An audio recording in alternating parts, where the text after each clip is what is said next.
Hello అండి, అందరికీ welcome back to my channel. ఈరోజు మా పాపకైతే రైటింగ్ కాంపిటీషన్లో ఫస్ట్ ప్రైజ్ వచ్చిందనమాట. స్కూల్లో క్యారెట్ బాక్స్ అయితే ఇచ్చారు చూడండి. ఇంకా ఆ గిఫ్ట్ తీసుకొచ్చి వాళ్ళ డాడీకి చూపిస్తూ ఉందనమాట. నాకు రైటింగ్ కాంపిటీషన్లో ఫస్ట్ ప్రైజ్ వచ్చింది డాడీ అని.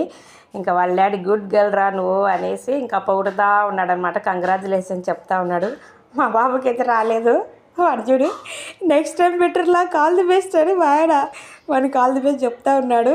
ఇంకా కూతురు గిఫ్ట్ సాధించిందన్న సంతోషంలో మా ఆయన ఉరికలాడిపోయి ఎగ్ పఫ్ అయితే తీసుకొచ్చాడు పిల్లల కోసం అనమాట. ఇంకెంతైనా డాడీస్కి ప్రిన్సెస్ అంటే ఇష్టం కదా, కూతురు అంటే చాలా ఇష్టం. ఇంకా మా ఆయన సంబరం తట్టుకోలేక వాళ్ళకంటే ముందే వెళ్ళి ఎగ్ పఫ్ అయితే తీసుకొచ్చాడు. ఇంకా ఆ క్యారెట్ బాక్స్ ఎంత అవుతుంది ఎగ్ పఫ్తో సమానం అనుకోవచ్చు, కానీ వాళ్ళు విన్ అయ్యారు కదా, అది మనకు ఆనందం. అది సెలబ్రేట్ చేసుకున్నాం అనమాట మేము. చూడండి, ఇంకా బాక్స్ పక్కనే పెట్టుకొని తింటా ఉంది మా పాప. మా పాపకి అందరు కంగ్రాచులేషన్ చెప్పండి. ఇలాగే అన్నిట్లో ముందుకు వెళ్ళాలని అందరూ ఆశీర్వదించండి పాప బాబుని ఇద్దరిని. Okay friends, bye. నచ్చితే ఒక లైక్, సబ్స్క్రైబ్.